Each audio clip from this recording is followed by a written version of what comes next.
Tetapi Pak Jokowi semi amnesti ya, ketika dia membiarkan bahwa anak-anak korban G30 SPKI boleh menjabat, boleh memegang jabatan, boleh apa aja. Nah ini kan kita tidak mengatakan ini sebuah amnesti atau abolisi, tapi itu ucapan yang memberikan ruang dan waktu kepada mantan-mantan PKI, termasuk anak-anaknya. Jadi kita tidak akan melihat bahwa ini adalah dosa turunan, bukan. Tapi apa yang terjadi saat ini dengan adanya amnesti abolisi, apa yang dilakukan oleh Pak Prabowo memberikan abolisi kepada Tom Lembong dan 114 bersama dengan Hasto, amnesti, itu sudah terlihat bahwa ini merupakan feedback atas sebuah perlawanan Pak Prabowo kepada Pak Jokowi.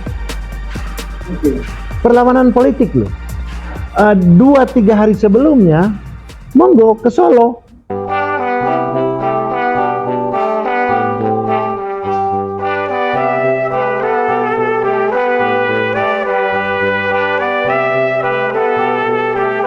Assalamualaikum warahmatullahi wabarakatuh.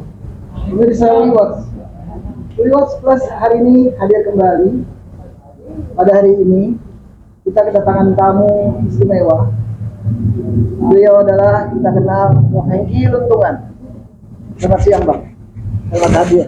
Selamat datang di Wiwatch Plus. Sama-sama ya. Kita sudah lama semua Bang. Iya. Pemirsa, begitu marak hari ini, banyak dipandangkan di mana-mana tentang masalah abolisi dan amnesti yang diberikan oleh Bapak Prabowo kepada 2 orang, Tom Lembong dan Pak Sekjen, mantan Sekjen. Iya, Sekjen. PDIP, Pak. Iya. Pendapat menurut ini, bagaimana pendapat Abang dengan abolisi dan amnesti yang diberikan ini? Pandangan Abang bagaimana? Silakan. Dalam konstelasi politik kekinian, kita melihat bahwa soal amnesti abolisi itu kan hal yang biasa dilakukan sebagai hak prerogatif presiden. Presiden pertama mengeluarkan abolisi di Aceh, Tengku Daud Bere di Aceh, sama Permesta. Abolisi dan amnesti itu yang diberikan Bung Karno. Pak Harto juga memberikan hal yang sama. Franklin, Habibie, ya, Gus Dur, ya, SBY, ya. Gitu. Yang terakhir 6 presiden ini termasuk Prabowo memberikan amnesti dan abolisi. Yang tidak pernah memberikan amnesti abolisi adalah Ibu Megawati Soekarno Putri dan Pak Jokowi. Tetapi Pak Jokowi semi amnesti ya, ketika dia membiarkan bahwa anak-anak korban G30 SPKI boleh menjabat, boleh memegang jabatan, boleh apa aja. Nah ini kan kita tidak mengatakan ini sebuah amnesti atau abolisi, tapi itu ucapan yang memberikan ruang dan waktu kepada mantan-mantan PKI, termasuk anak-anaknya. Jadi kita tidak akan melihat bahwa ini adalah dosa turunan, bukan.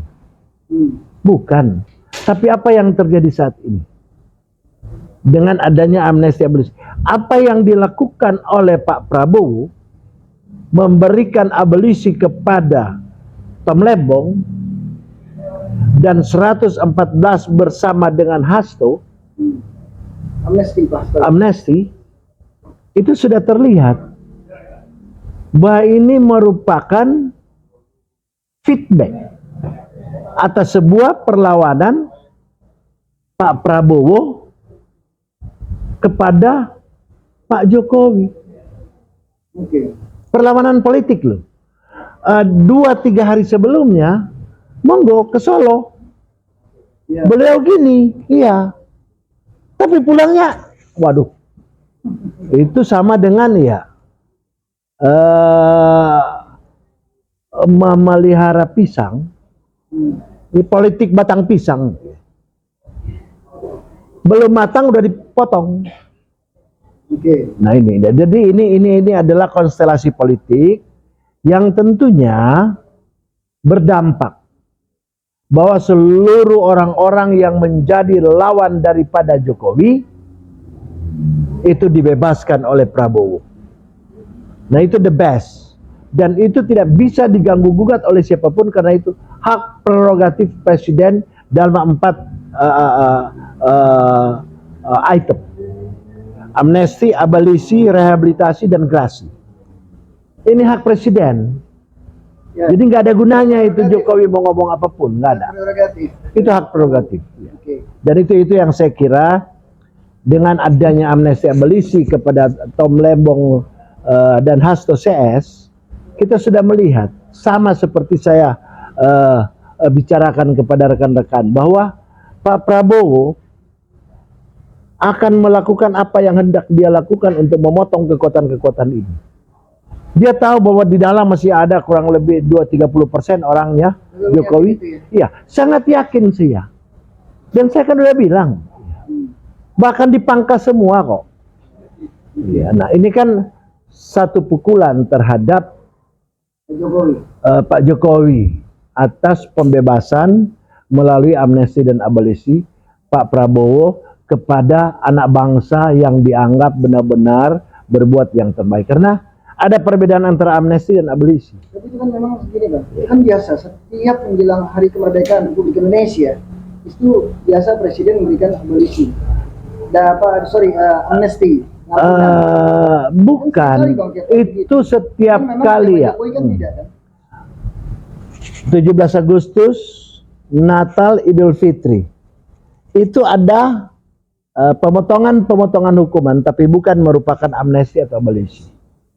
Itu aturan baku dalam rangka pemotongan hukuman. Tapi amnesti adalah hak presiden untuk membebaskan orang yang dianggap bersalah, tapi demi untuk keutuhan bangsa ini maka dia memberikan kebebasan.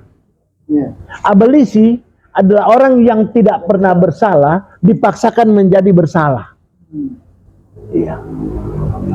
Tapi untuk kepentingan bangsa ini maka Pak Prabowo dengan hati yang tulus memberikan barang ini. Ya. Coba kita lihat bagaimana yang namanya Tengku Beru Aceh diberikan abolisi langsung oleh Presiden Bung Karno saat itu. Begitu juga Permesta. Amnesti dan abolisi double. Ya. Bung Karno. Iya. Jadi bagaimana kehebatan seorang pemimpin negara. Jadi harus mampu mengambil putusan. Jokowi tidak pernah melakukan itu, amnesti abolisi siapapun, nggak ada. Yang dia berpikirkan wanetiro. Much money good boy, no money goodbye. Sama seperti apa yang disampaikan sebuah cerita. Tapi berdengung di mana-mana. Mbak Nadiem Nakarim hari ini diperiksa lagi. Saya bawa 45 triliun ke Solo. 45 triliun. Yang saksi siapa? Kaisang sama Gibran. Sekarang orang bertanya, di mana duit itu? Ya. Nah sekarang posisi ini dengan tidak memiliki keuangan yang cukup bangsa ini, diblokir semua orang yang punya rekening. Ya. Dianggap tidak aktif. 120 juta. Jadi sudah dibuka lagi kan sama PPATK, Bang? Ya iya, karena Pak Prabowo tahu itu. Iya. Pak Prabowo tahu itu. Kenapa? Agar supaya negara menguasai ini di rakyat gitu. Apa bedanya dengan Das Kapital Kremlin. Ini kan konsepsi PKI.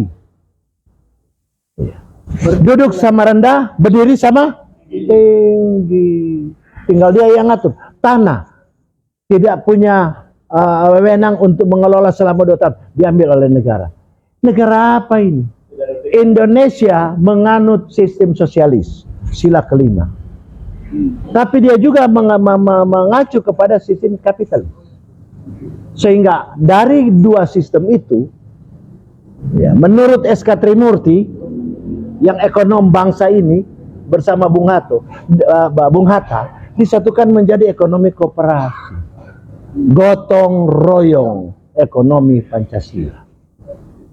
Kita bukan sosialis full, kita bukan kapitalis full. PKI gaya baru, Bang. Ya, saya tidak mengatakan itu PKI gaya baru, tapi ini konsep yang dilakukan PKI. Agar semua aset bangsa ini, semua aset rakyat, lo mau miskin mau kaya, saya yang ngatur. Disetir dari sini. Kremlin, modelnya Das Kapital. Ini yang nggak boleh. Tapi Pak Prabowo melihat itu, wah ini udah nggak benar nih. Kasihan orang nabung untuk haji sekian puluh tahun, anaknya kirim duit, terus tiba-tiba dibekukan. Wah, ini apa-apaan ini? Jadi milik negara. Oh enggak, itu bukan milik negara, kami mengaman. Apanya yang diamankan? Ya, setidaknya sebelum saya jadi politisi, saya juga punya basic perbankan lah.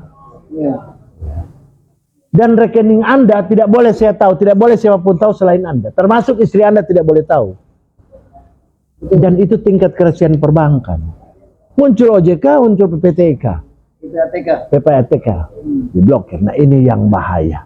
Jadi itu barangkali yang perlu saya sampaikan. Jadi amnesti abolisi adalah hak presiden, tetapi dia berujung kepada format rasa takutnya Jokowi. Karena semua yang dibebaskan adalah lawan-lawan Jokowi. Kira-kira ya bukan ketar-ketir lagi. Ya. Ini kan kayaknya udah mati suri. Yakin Bang, mati suri. Yakin. Jalannya ada gini. Gua lebih tua dari Jokowi kok. Ya berapa? Dia bilang dia UGM. GMNI dari mana GMNI? Saya cek di sana, Ketua GMNI Presidium, Sekjen Presidium. Saya nanya kepada beliau, Mas Kris, ya, benar manusia ini ya? Nggak ada. Ya. Nama itu nggak ada. Ya. Dek, nggak ada dek ya. Ya. Kalau Ganjar ada, tetapi di Mapala nasionalis. Ya. Kalau Jokowi nggak ada ya. Lah, memang di masa itu GMNI kuat di UGM, karena di sana ada seniornya Mas Kris yang namanya Lukman Mokoginta. Ya, Mas ya. Gitu. Teman ya. Oh, sejajar ya, Lukman Mokoginta. Gitu. Jadi kira-kira begitu ya. Oke.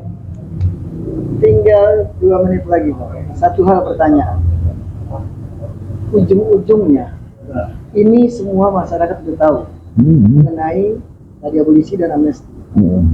Apakah anaknya Jokowi kalau ketahuan salah, apakah juga dapat amnesti? Ini wacana Bang, gambar. Enggak ada, kalau impeachment enggak ada amnestinya, Bos. Kalau impeachment, atau bisa di impeachment? Impeachment iya. Dan konon katanya sedang diupayakan untuk impeach. Iya.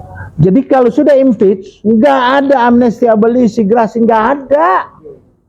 Iya. Bagus. Ya, enggak ada, karena itu bukan bentuk hukuman normatif ya, lewat undang-undang KUHP, KUH, KUH Perdata, KUH Pidana, enggak ada. Kalau impeach itu adalah keputusan politik. Ya, kira-kira begitu ya. Oke Bang, baik Bang. Terima kasih Bang Hengki. Pemirsa, hari ini pendapat Bang Hengki Luntungan, pakar politik dan salah satu pendiri dari Partai Demokrat. Beliau adalah dari GMNI ya Bang, dulu alumni U juga. Sangat benar dan sangat luar biasa statement yang diberikan oleh beliau. Terima kasih Bang Hengki telah hadir di tengah-tengah kami di Watch Plus. Sampai jumpa, ketemu lagi. Terima kasih. Assalamualaikum warahmatullahi wabarakatuh. Waalaikumsalam. Oke, saya. Prioritas Justisia. Yes, UI Watch.